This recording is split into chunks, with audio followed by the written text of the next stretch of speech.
Hello and welcome to Trends with Global. I am Bayero Agabi.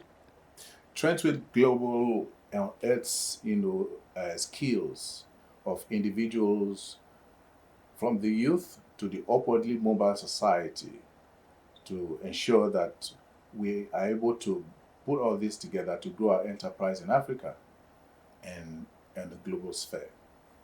Today we are discussing a topic that I know that has become a Herculean task to parents and children alike, and that is parenting in a digital age, the issues that comes with it, the opportunities and the challenges.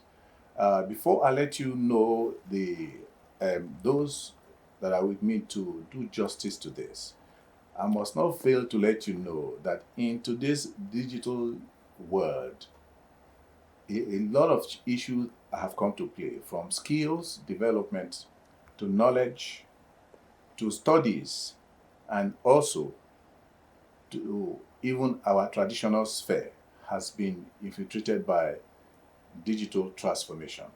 So I have in the studio, I'm going to let them say who they are so that I do not mother their names. Okay? Uh, I'm Bayero Agabi.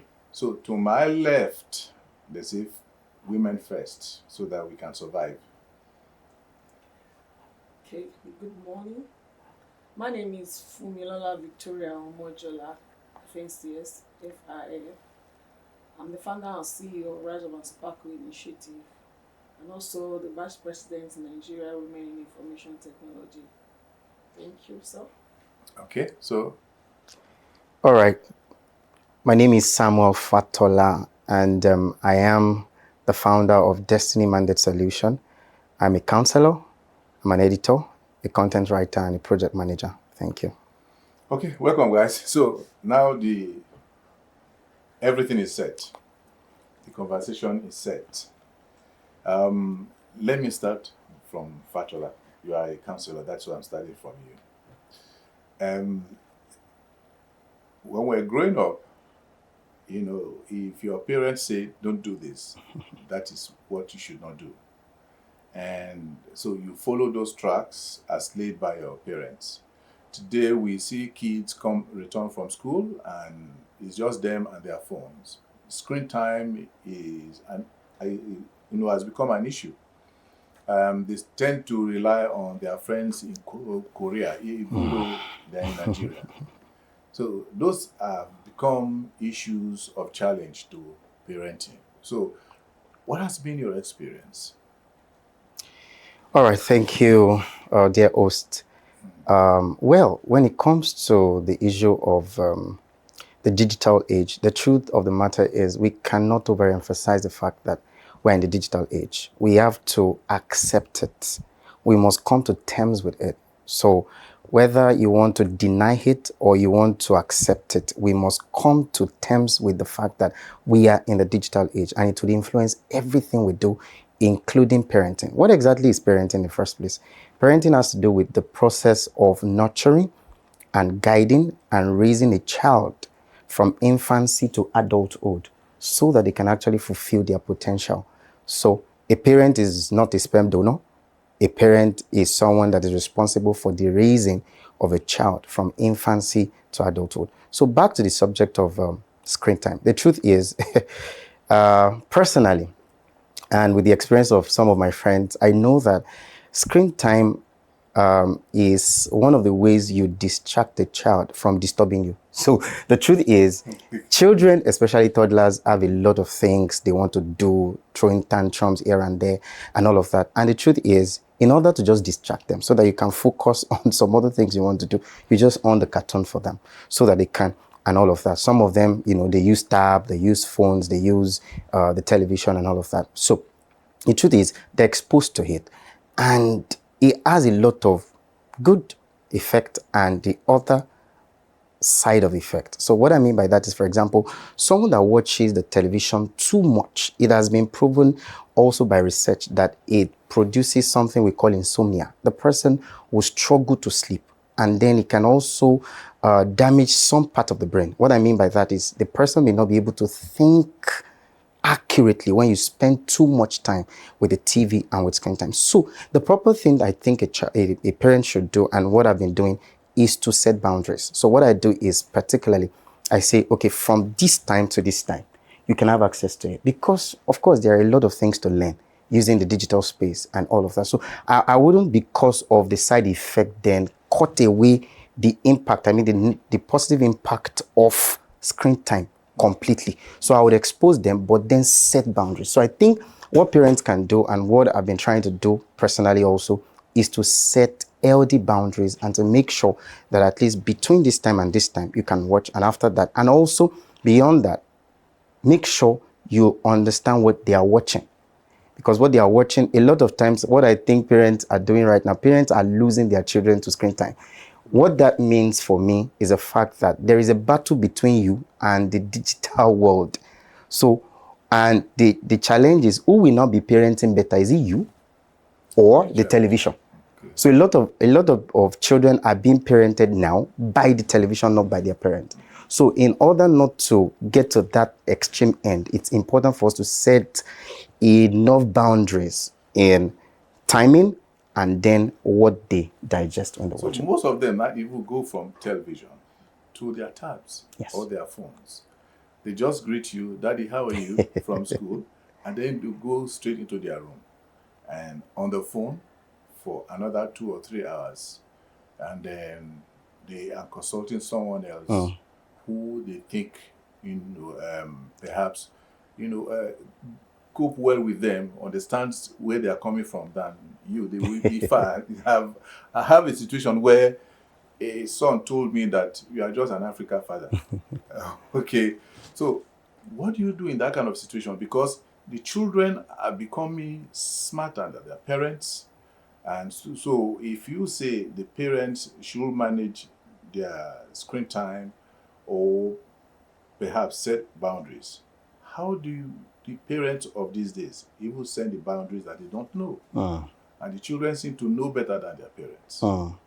Thank you very much. I think I heard a very, very important statement some times ago.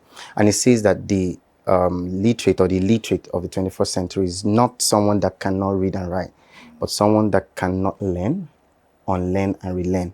So I think parenting is both an act and an art. What that means is it's something to do and something to learn. So what that means for especially 21st century parents is the fact that we need to learn, we need to relearn, we need to unlearn. There are certain things, for example, there are codes that children use these days that if care is not taken, you'll be lost. You'll be lost in their 2 or 3 children are talking in your presence and they're using all sorts of manners of codes and you are completely lost. You don't even know anything. So what that means is that a parent should also invest in knowledge. Because if you don't speak their language, you cannot understand what they're saying. So what that means is, as a parent, you must actually invest in learning too. For example, the digital space. It's going to be an aberration for a parent in this digital age to now say, no, I don't do phone, I don't do tabs, I don't do that. So what do you do? Because that's where the current world is sending your children to. So you need to know what's up with them. You need to know how to handle these tabs. You need to know how to handle the phones. You need to know, how to communicate with them. Far be it from parents who will now say that I'm not on WhatsApp. How? I don't know. I don't understand what TikTok means. So you need to definitely immerse yourself in knowledge of what is in vogue. Yes. Okay. There are some people who still believe that the antichrist of the 21st century is the internet. And you still have your children going on that internet, whether you agree or not. Okay, especially in Nigeria, we give our children smartphones in Nigeria, even though in America that is restricted, or in other climates also is restricted. But children of like 12, 13, you see them in schools with, smartphones. But in Nigeria, there is no such restriction. So the children can go to school with smartphones, and the teachers won't be tied any teacher who seizes the phone of a big man's child. So those are some of the things that are very common across our schools, today. what are your fears? What are your fears and your experience been? Okay, thank you, host. Like, I have children, my children are 18, 23, 26. Yeah. And my fear, most time, I allow them with their phones. Once in a while, I just bump into their room and try to, what are you doing on your phone? I say, you know that the internet is so wide. Please, I just want to plead with you. I cannot come and be picking your phone at every point in time. But please do the right thing. You know, because there's no way you can do it. They will lock themselves in the room and they will just be browsing and browsing and browsing, you know, and be doing a whole lot of things. So the fact remains that parents will just need to be, you know, on standby and also pray for these children so that they don't misguide. Like the story that we had recently, I think maybe 2 or 3 years ago, about that boy that, you know, the artificial intelligence was telling him to go and commit suicide, and they lost that child. You understand? It's like the parents, definitely they know that this guy is always in the room with his phone, and maybe they don't know what he's doing. So what we need to do, which as a parent now, is for us to be more vigilant and talk to our children, because what they want to do is in their mind and they will do it.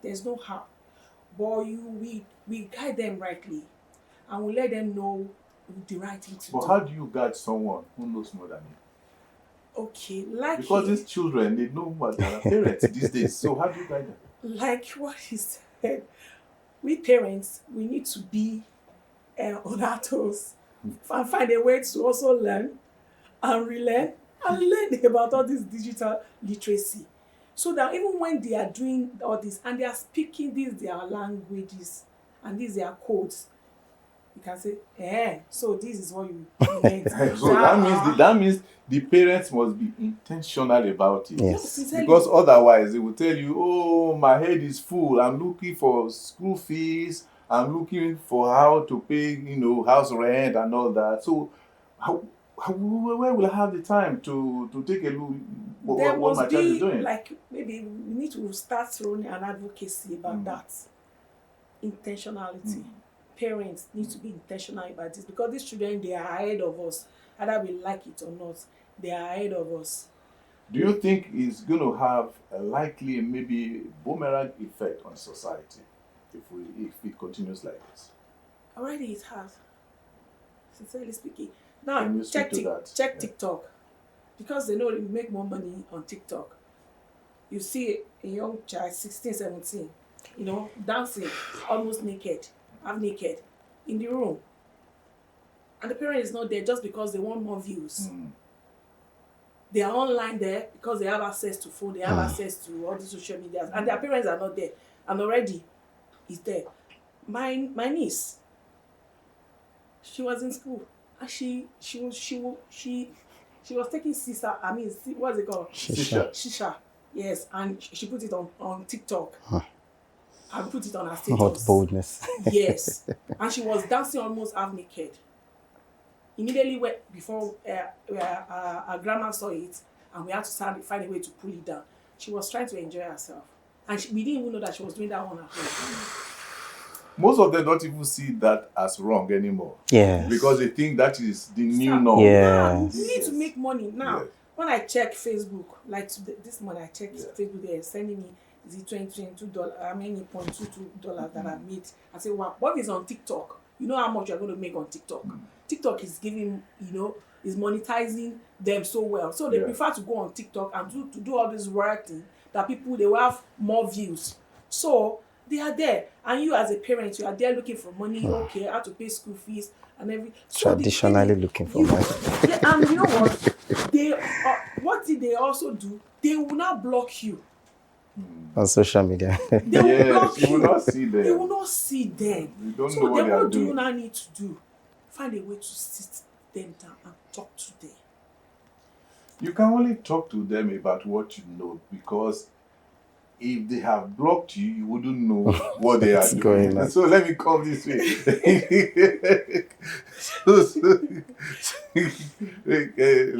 Let me come this way. Is there any skill gap or any kind of skill that you think the parents specifically that they should know, to help them unlearn and relearn those new skills, so that if not at par with their children, but they get to an appreciable level that they are able to communicate and then do those things or manage their children? Because someone has said that if we do not moderate the cyberspace in Nigeria, it will moderate us. All right, thank you. It's a serious, dicey situation we have found ourselves currently, and it saddens the heart sometimes when you see a lot that is going on. I see that the value system of the society is falling down a lot, as in people don't even know the difference between right and wrong any longer. Absolutely. A lot of children just do all sorts of manners of things, and especially because the people they look up to, who are making the TikTok money, like she said, they don't care. They can do all sorts of manners of things, go naked, do all sorts of manners of stuff and things like that. So they look to them as their new role model, no longer their parents. Yeah. So, for example, the traditional value of communication is almost completely out of most homes now. So just to embellish your response, I was moderating event in Abuja very recently, very massive event. In fact, Nigeria Police at 70. We had over 2,000 people seated and all that. I asked just one question. They were all, maybe about 98% of them women. And I said, if any one of you is proud of what he or she sees on the social media space, please raise your hand. Not one hand. But if you propose that the social media space in Nigeria should be regulated, everybody will come against you. That is just to embellish your response. So continue from. Thank you. So I was going to say that the subject of communication is fizzling out of many homes, fizzling out of parenting completely. So people are not in touch with their children any longer. We don't have that safe space where, when I was growing up and learning parenting, because parenting has to be learnt. It's not, I give birth to a child, I have 2 children now, so I'm a parent. No. There is that part of it that is an act, like I said, but there is another part of it that is an art, something you have to learn.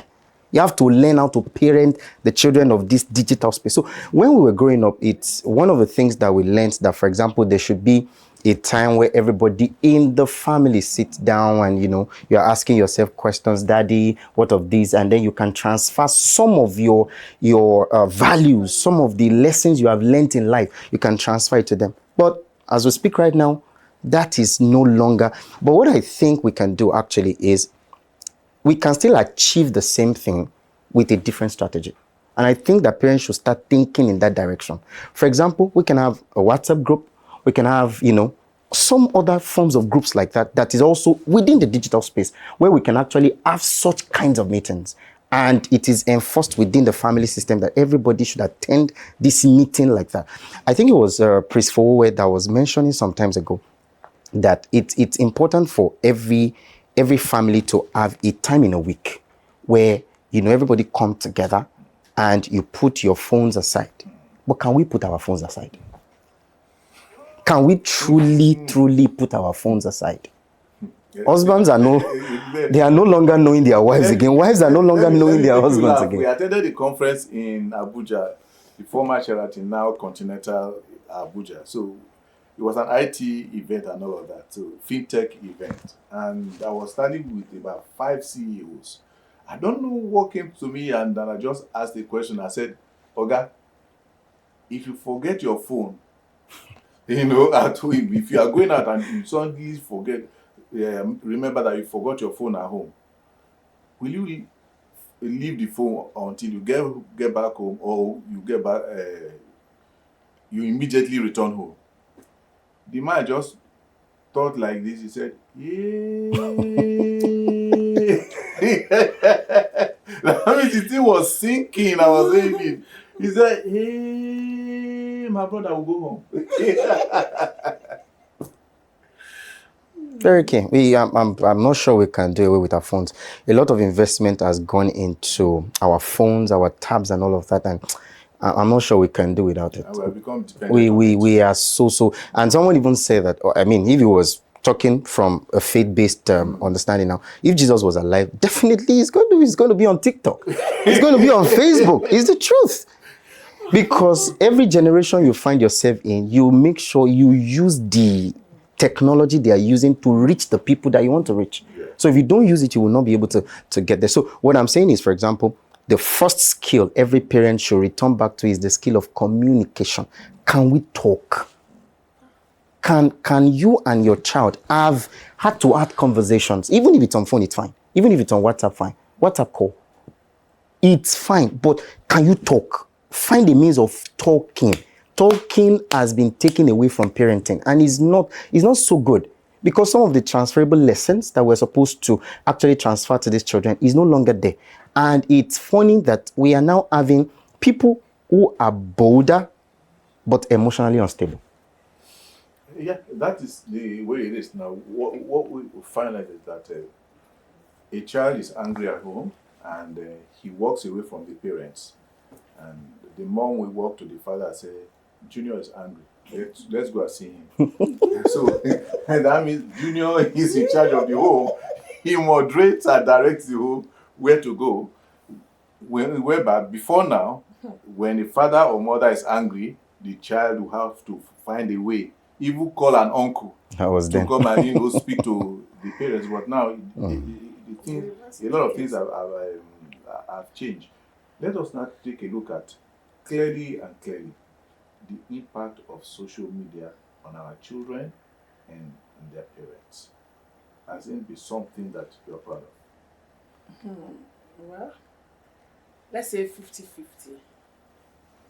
Because, for example, when we talk about WhatsApp is social media, parents can be able to, reach their children at times, communicate.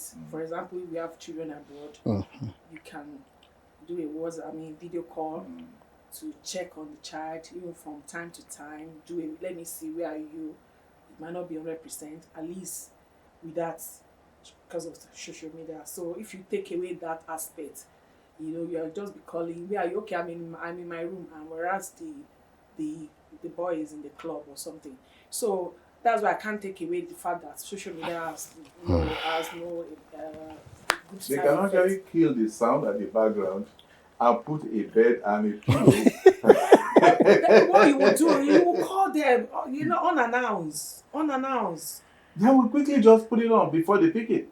And change the background to show you that he's sleeping. You are very correct. But the menace that social media has caused in our society is so bad that now on like I mentioned, that TikTok, that one even scared me so much. Because even on Facebook still regulates all those kind of nudity and all, verbal things. But TikTok is not regulated at all. You can do anything on TikTok, whereas YouTube is also a bit regulated. And now, X-rated videos, porn sites, it's not. It's easier. It's easy to access. The tap of a finger.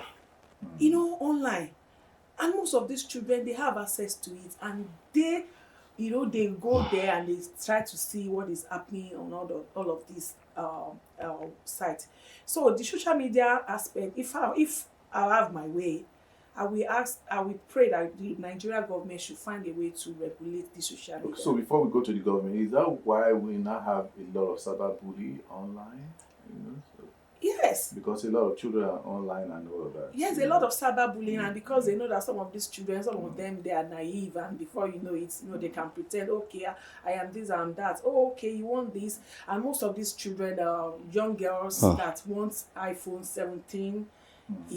Before you know it, they will just, okay, if you can come to Lagos from Abia, if I can come to Lagos, don't worry, you get the iPhone 17 and all of this, So how do you think government can come in? Okay, the government, what they need to do, first of all, they have through NCC, I think so. I think they are the one that are regulating this. So they need to find a way to work on maybe for example, from the IP address as well, first, to make sure that there's a way they clean that, okay, social media. IP address tells you the location. Yes. But it does not disclose the content of the conversation. Yeah. Okay. You are very correct. Yes. Maybe now it might be very risky. Our conversation now should be, the government should have access to it. I mean, maybe they should have access to it. So by the time we know that all our conversations now, the government have access to it, I think maybe that one everybody will try to reduce, the kind What about the privacy concern? privacy concern. Okay, digital privacy. You are very correct. Wow.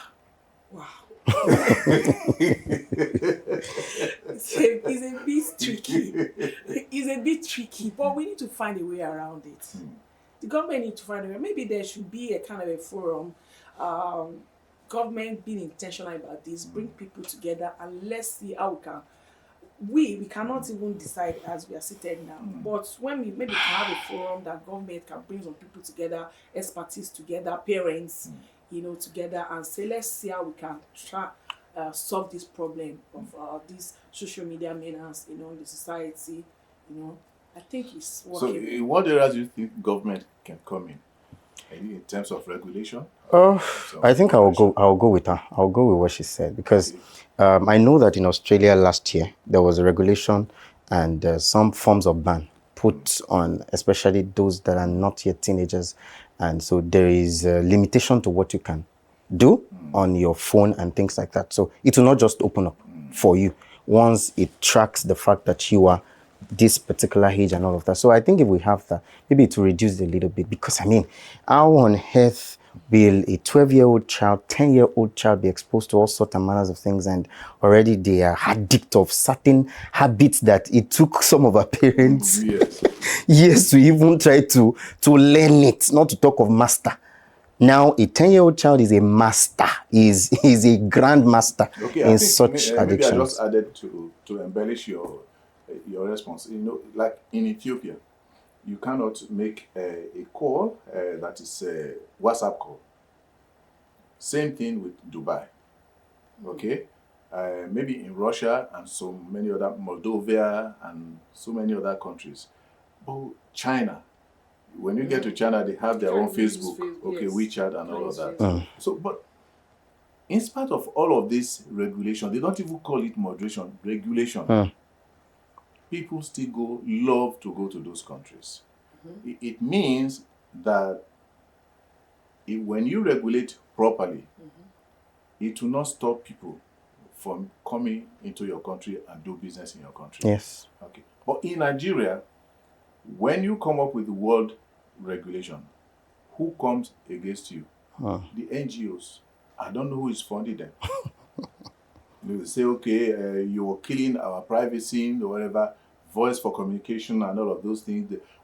It's the fundamental right to communicate through whichever way or means or something like that.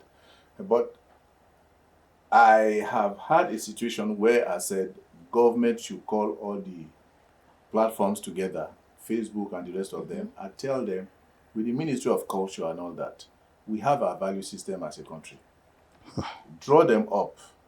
So if you see anything on your platform, do not let it up. If it comes up, because like in Dubai, you can come up, you can upload a naked woman, but it will not come up. You can try, but it will not come up. So we can have such things in Nigeria. You don't need to come out or announce it or something like that, but just a conversation, with those network holders and owners. So, but then I want to also think about something that, are there clear-cut values that the society and as a nation we stand by, and is deeply rooted in the hearts of the people that we know that these are our values? Because, for example, I know that probably we might still get to the subject of role modeling. Who are the role models? The role model. Is it the same, permit me for the lack of a proper use of word, the same agbayas? I'm sorry to say, but people who do the things that you are condemning. Because the truth is, you want to be a role model to me. I will not just listen to what you say. I will watch what you do. So proper role modeling is not just giving people instruction. Listen, I want to. No, they are watching you. So a situation where some of the people in government and power are doing abominable things. And then where are the values? Do we have them clearly stated? Do we have clear-cut values that our nation stands by? That we can know that down to primary school, nursery school, we know that as a nation, these are our values. That was why in America, when they wanted to take away the Ten Commandments, those times, they had to return it back because it was helping the children. Thou shalt not, because they wanted them to be ruled by some certain guidelines. So what are those guidelines in this nation especially? Where are those values? Do we have them? Are they clear-cut? Are they clearly stated? They are just in our minds because we don't have them as tools of control anymore. Because as it is today in Nigeria, we all know that those value systems are evaporated. They're no longer there. But I think it's workable. You know why? All of a sudden, they asked us to start going back to our national, what's it called? The old anthem. National anthem. That anthem is better than what It's not even about that. Okay. They just woke up and said we should go back to that anthem. And before you know it, we comply. It means that if the government is intentional about these values, then they can impose this. Yes. So all we just needed is those people up there.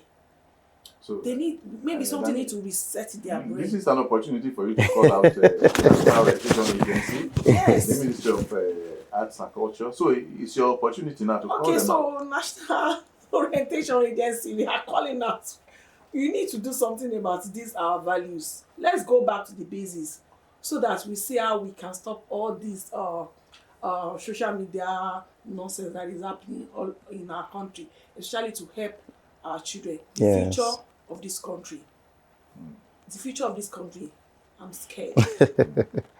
This is Africa. This is Nigeria. We have seen that China did not throw away their culture, even though they are advancing in technology.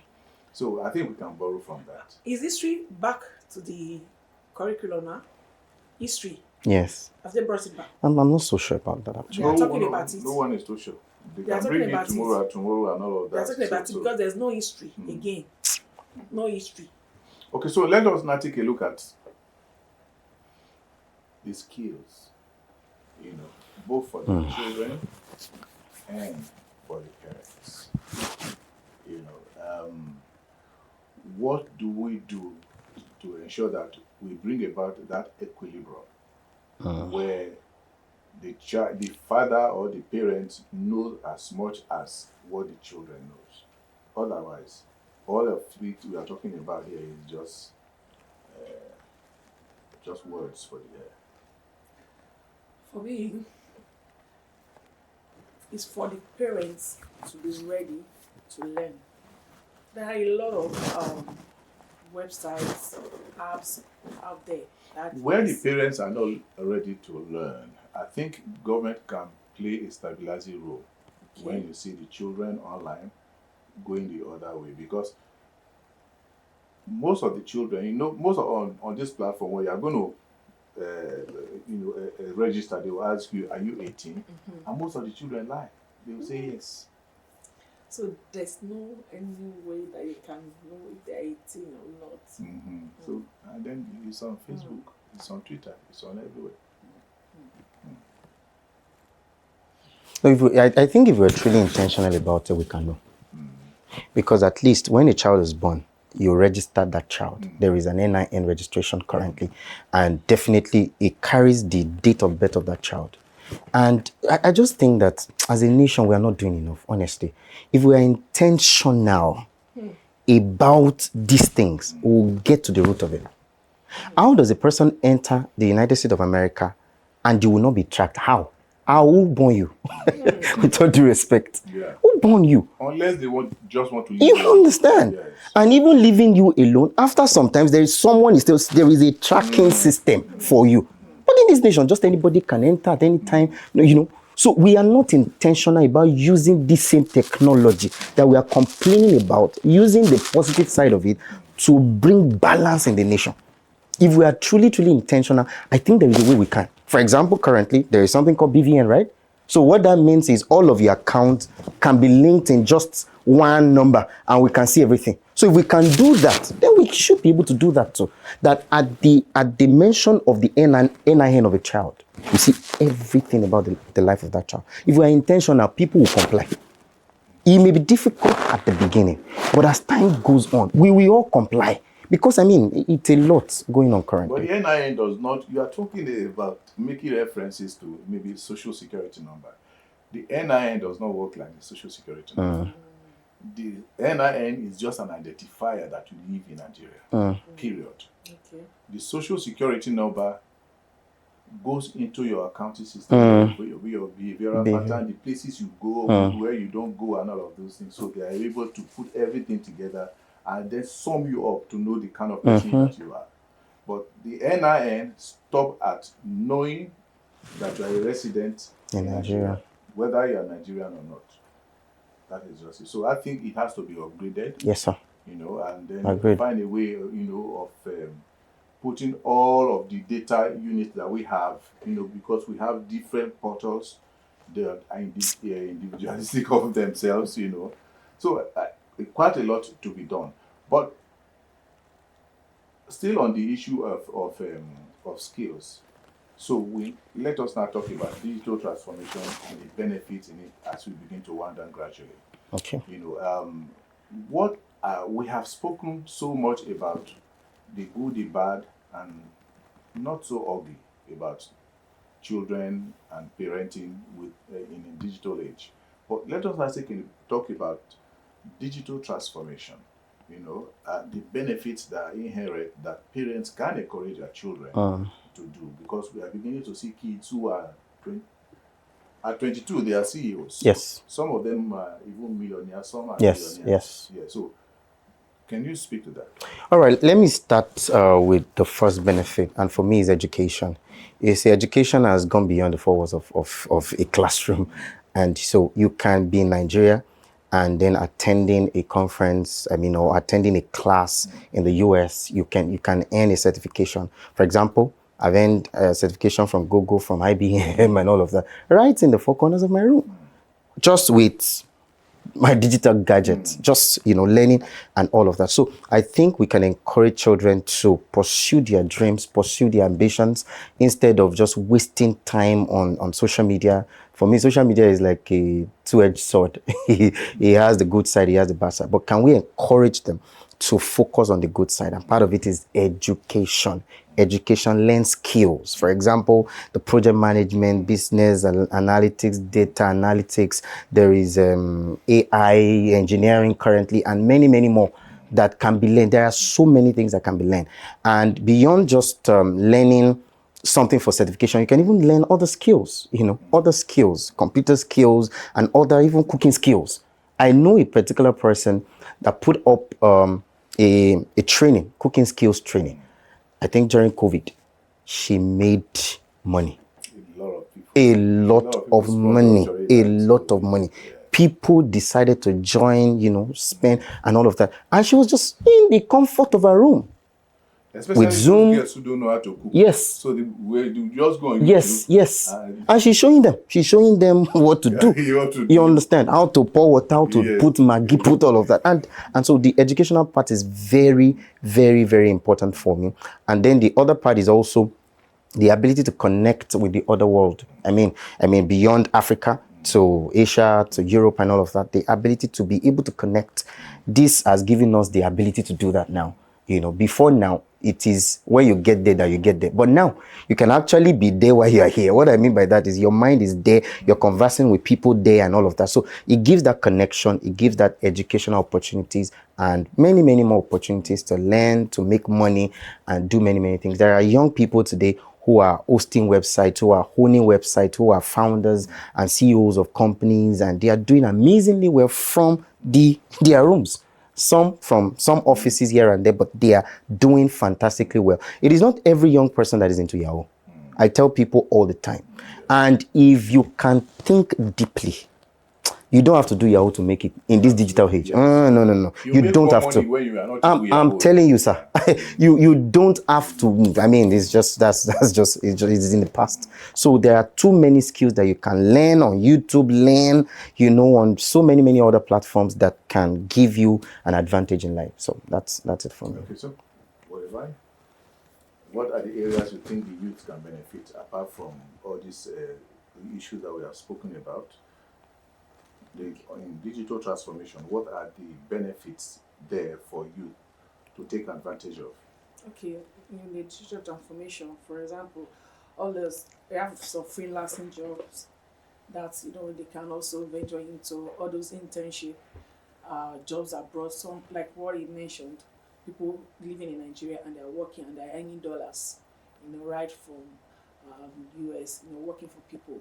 So there's a whole lot that they can also you have benefit. experience of specific skills that you know that youth can take advantage of, even the older ones. Yes, currently, like artificial intelligence, in fact, creating of images, AI videos, and just ordinary. Recently, this baby dancing, this baby is dancing, it's creating so much view. And when I saw it, I just went online and asked, okay, how can I also create something like this? You understand? So with this AI that we have currently, we can learn a whole lot. Now I don't use Canva to do my design again. I use AI to do my graphic design, just with prompts. I know how to go around my way. So that means you have unlearned.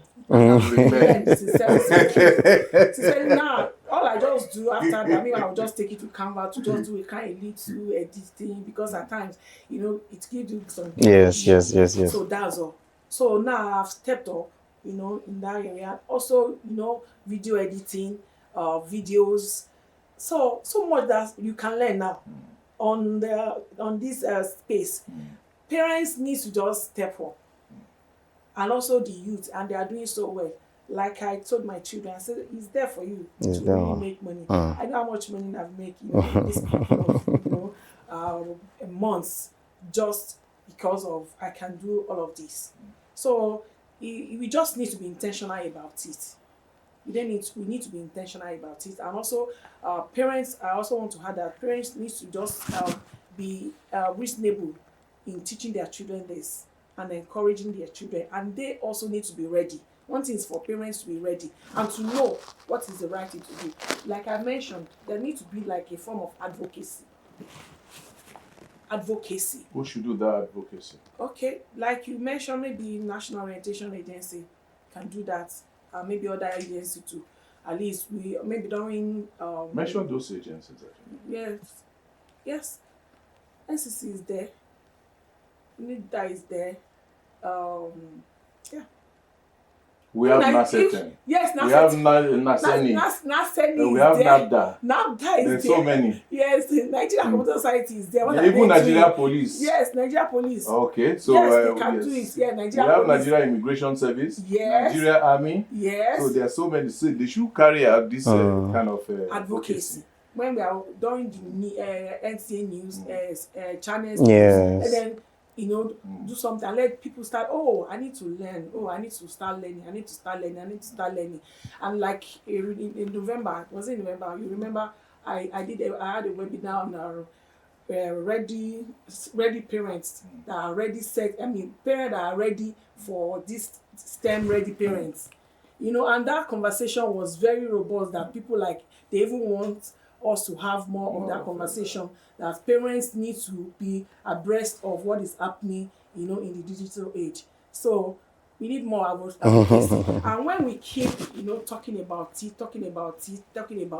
I know definitely the particular agency one day, and our host here, I know he has access to some of them. So we are sending you, sir, to help us talk to them. Just speak to them. They're watching you. Good. So, but you have more access to them, sir. So that at least they can help us do something about this, and we can overcome it. Okay, so as we round off now, your last question is what would you say to government to correct some of these anomalies? All right, sorry. Let me just told the part of the advocacy thing and Okay. add one or two other agencies. I think NGOs can also do a lot with that. Churches, mosques, religious organizations can also go because I mean troops of people every week troop into our churches, our mosques. So we have them ready there. And anything we say to them as pastors, as religious leaders, they listen. So we can use that tool that we have to also pass the same advocacy to them. And like I said, there are a lot of NGOs. Instead of what you mentioned they were doing, can we switch now and start looking at how we can actually encourage parents to learn, relearn, unlearn, and all of that? So back to the government, what I would say is we have a lot at our fingertips. The government has the money, the resources, the people, the connection, the network. They have everything. Can we just make judicious use of all of the resources we have in order to make sure that parenting, becomes better in this country? And because the truth is, like what she said the other time, is not just because of today, it's because of tomorrow. We are thinking of the next 10, 20 years, the next decade, the next 20 years, the next 30 years. What will become of Nigeria? There are still laws that says certain things are not allowed in this country. What if in the next 20 years, some people that we are raising in our homes and parlors now stand up and say, we cancel all of that? Who are going to be senators then? Who are going to be members of House of Rep then? But no values, no value system. So when they rise up in the next 10, 20 years, are we sure we'll be proud of them as grandfathers now, or those who have gone beyond this age and all of that? Are we going to be proud of that generation? So we should think of posterity and put everything in place, put all the necessary resources and everything, the connection, and make sure that you use all of that to make sure that, we get these things sorted. And then when we travel out of the country, what do we learn? It's the truth. What do we learn? And when we learn, do we then come back to say, oh, we picked these lessons. Can we do the same thing here? At least I learned in terms of digitalization in several countries that I think it was Japan that went to America to understudy. They send their own children there to understudy them and then come back and do the same. That's a country that is thinking. And today, when it comes to technology, of course, you cannot push Japan aside. So it's important for us to know that when we go, send our children, then let them learn, come back and give them an enabling environment so that they can also thrive in this country. Thank you. Thank you very much. That is the show for now. Trends with Global is the show. You can now just log on to our website and then also subscribe to our YouTube channel. You can also get us at Instagram, X, formerly Twitter. Facebook is also there, and not forgetting the new wave that is TikTok. Until then, I remain yours sincerely, Bayero Agabi.